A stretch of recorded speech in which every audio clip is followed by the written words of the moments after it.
Hello and namaste. Welcome back to the class of welding. We started with unit 4, and in the last video lectures I covered with the definition of welding, definition of weldability, advantages and disadvantages.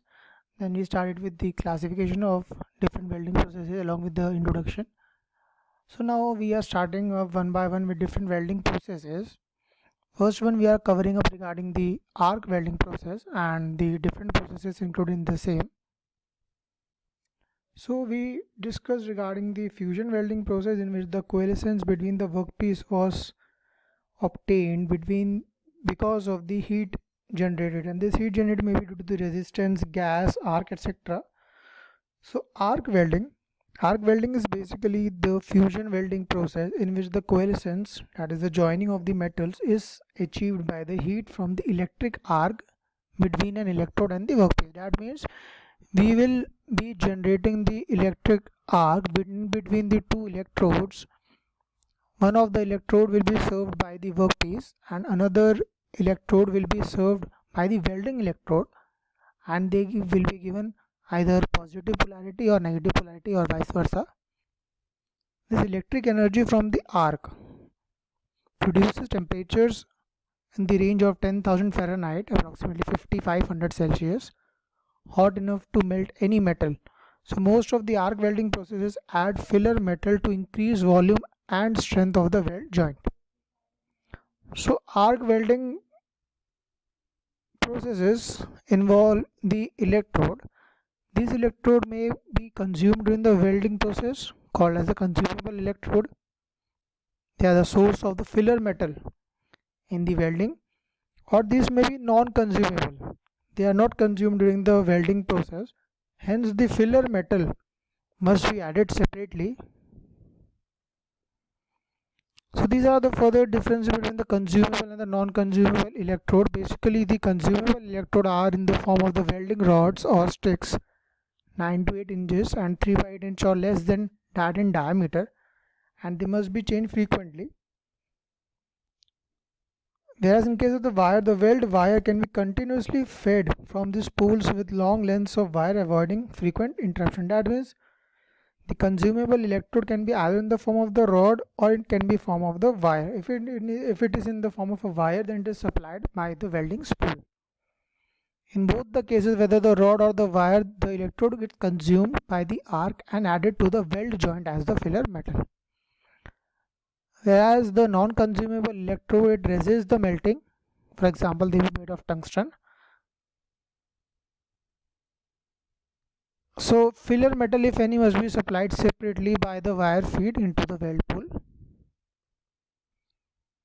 Then next is regarding the arc shielding. What happens that in the welding, the molten metal, the metal which is melted in order to form the coalescence and obtain the joint. So the metal is very fresh, nascent, reactive. So it will readily react with the atmospheric oxides, sulfides, and it will form the corresponding oxide sulfide layer. These layers basically cause the embrittlement of the weld joint, and also this affects the nugget ratio, plug ratio. So at higher temperatures, the metals are chemically reactive to the oxygen, nitrogen and hydrogen in the air. So the properties of the joint can be seriously degraded by these reactions. To protect operation, arc must be shielded from the surrounding air in the arc welding processes. So how to obtain the shielding? Basically we can use a shielding gas or we can use a flux.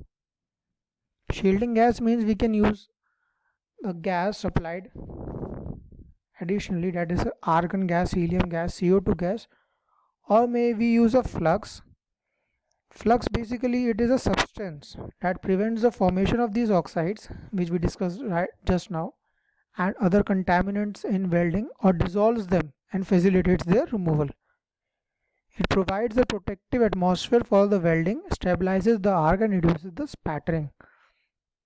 This means the weld will be stable, the nascent weld pool will be protected from the oxide sulfide layer because it will contaminate them, leading into the formation of the brittle compounds, and will also change the plug ratio and stabilizes the arc.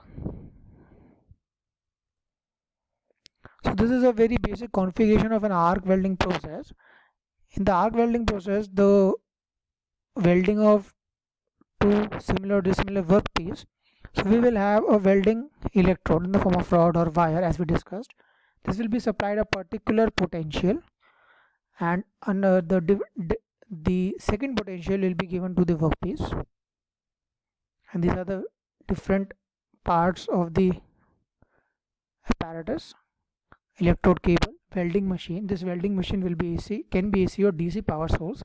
We'll also discuss the difference between the two. Then we will have a particular direction of travel, like in this diagram we are moving from right to left, and we will have the deposited layer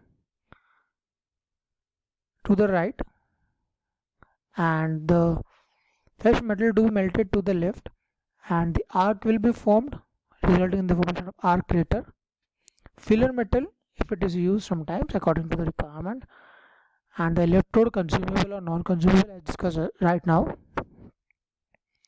This is a basic configuration of an arc welding process. A pool of molten metal is formed near the electrode tip, and as the electrode is moved along the joint, molten weld pool solidifies. So now, what are the different equipments in the arc welding process? There are the number of equipment such as the power source, AC or DC power, cables, electrode holder, welding holder, then hammers, wire brushes. So let us discuss some of these. First of all, we are discussing the transformer. As you all know, basically the transformer consists of the primary and the secondary windings, and with the ratio of the number of turns of the primary and the secondary, we can manipulate the power. So it is an electrical transformer used in the welding power supply. It pulls the relatively low current drawn from the mains power, typically limited to 15 amperes, and converts it to typical 50 amperes to 500 amperes, used in arc welding, and higher currents used in spot welding. So as we discussed just now, the power source may be AC machine or DC machine. So they are the basically difference between these two.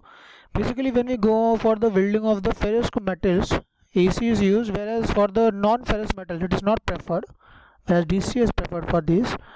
The voltage is higher. However, when we talk regarding the stability, voltage is low, but stability, then it is shown in case of the DC machine or the generator.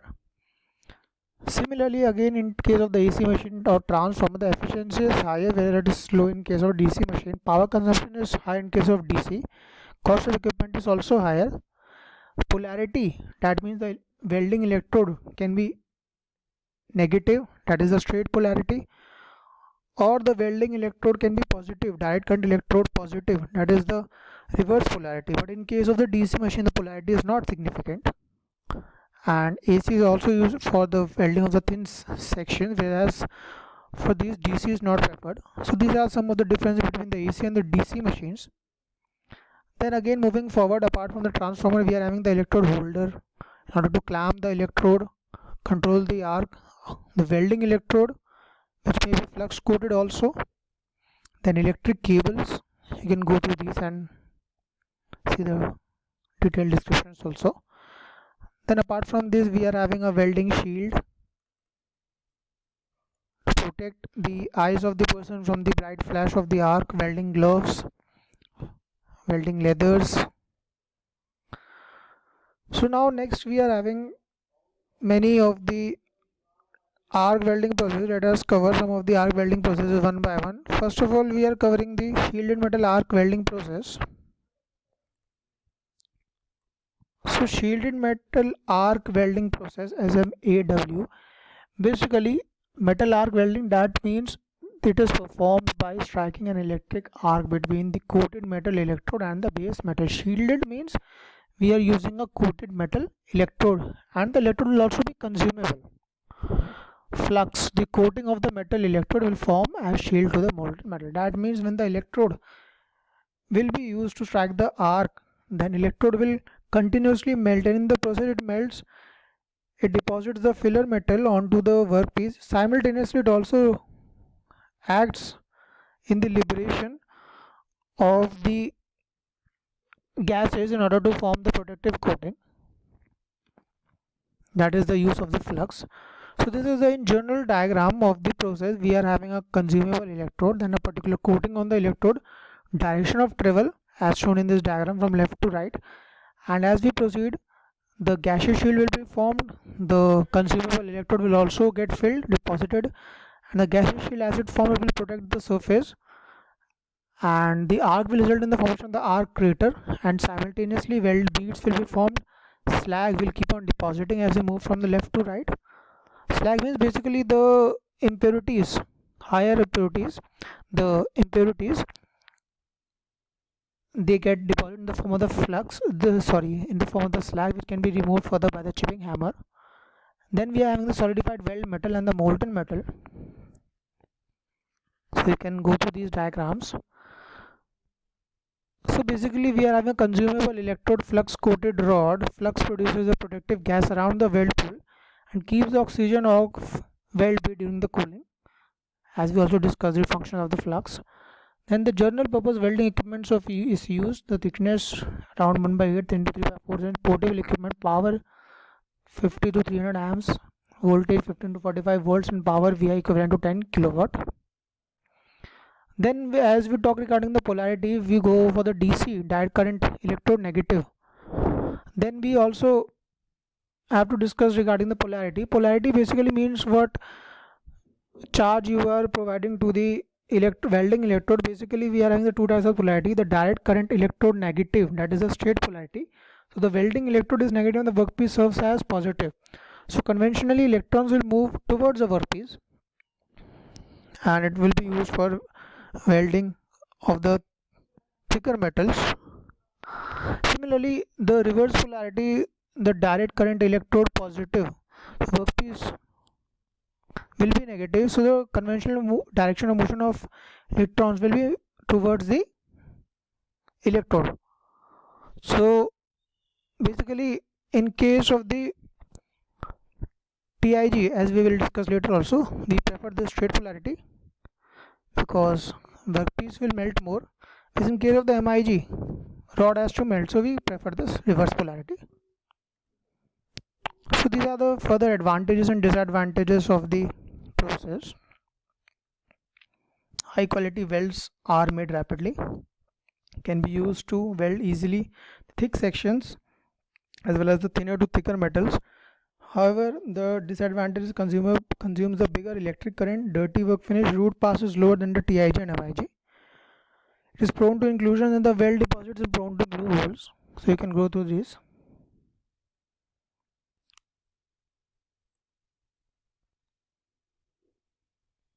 So now we will discuss further for the timing.